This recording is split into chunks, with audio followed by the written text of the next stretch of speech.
jornais, né?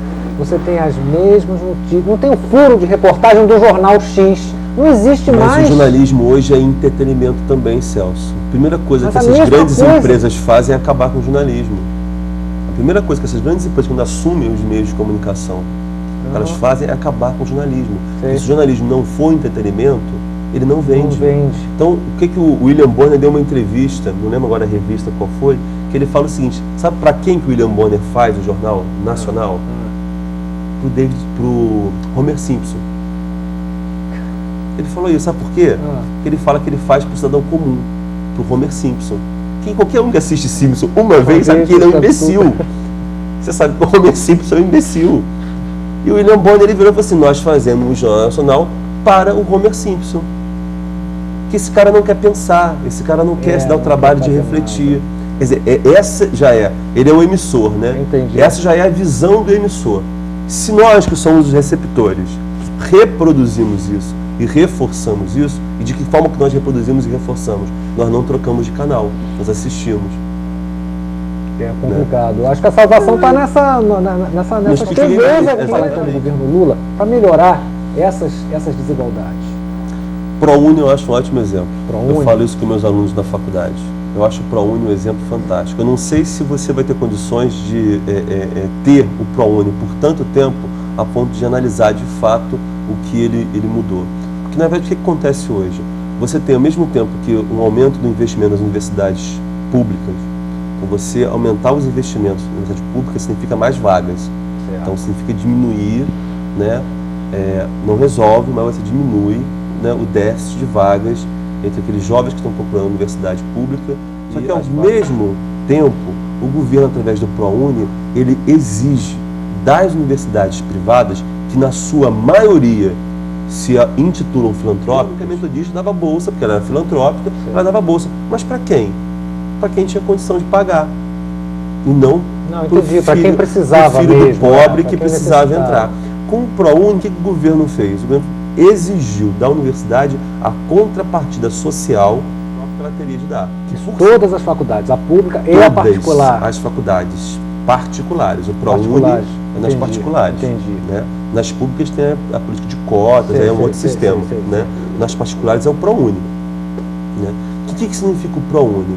Você dá bolsa de 100%, acho que até 50% ou 20%, dependendo da renda do jovem, né? Da posição dele no vestibular, e só vale para jovens que estão saindo das escolas públicas. Quer dizer, então, um incentivo, né?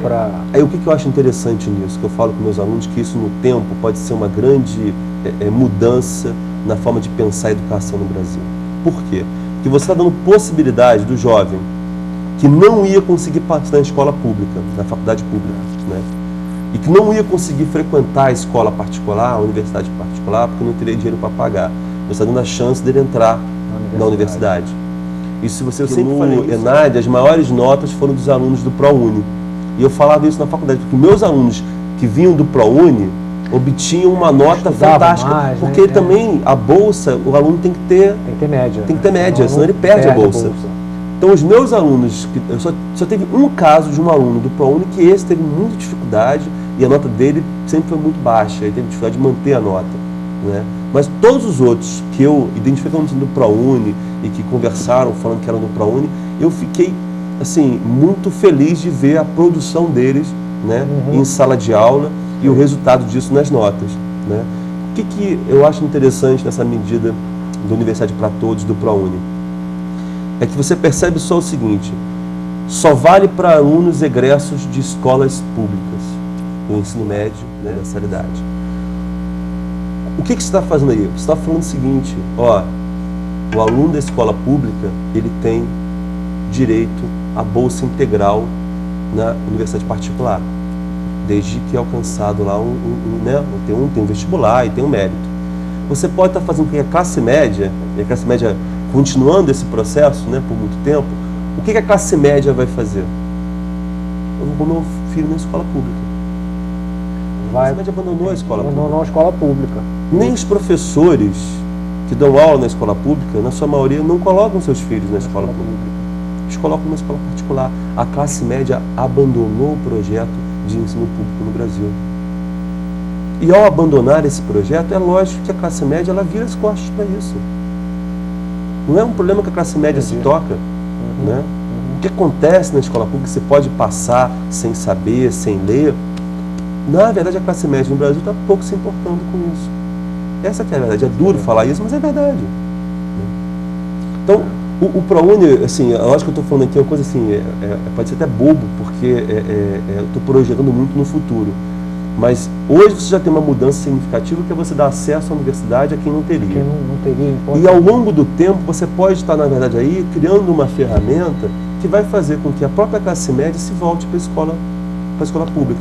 Porque hoje, se você pegar, por exemplo, Teresópolis, Friburgo, os municípios do interior, ainda tem parcelas da classe média que colocam um filho na escola pública. Né? Tem ainda. Tá?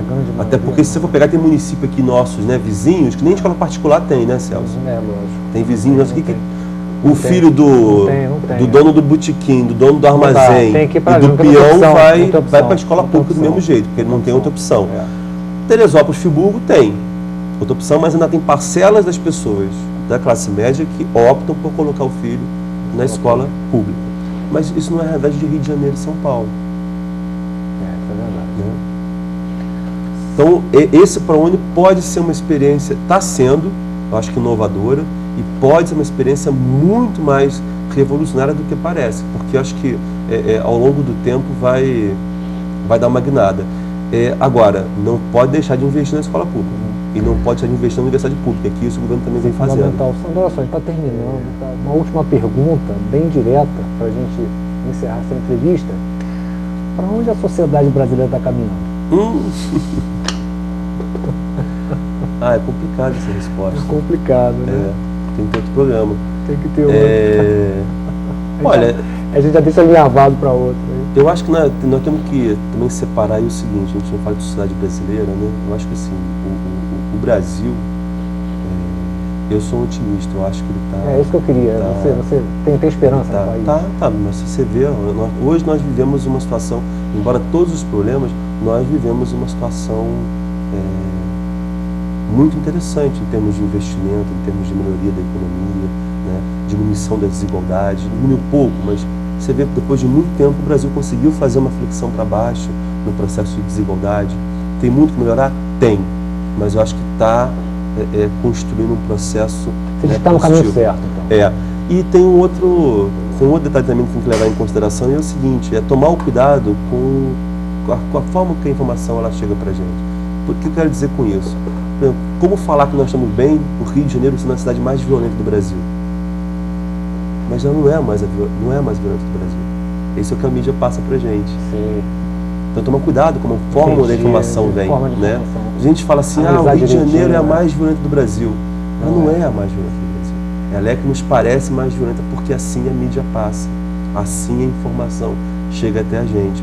Então assim, nós temos um problema? Temos. Mas eu acho que nós começamos a ver agora uma série de formas de resolver, e a própria sociedade toma para si. Esse exemplo que eu estava vendo com você aqui, do documentário, né, do Boca da Urna, que o Léo fez, estou fazendo menção entre o tempo que ele, né, gravou antes da gente.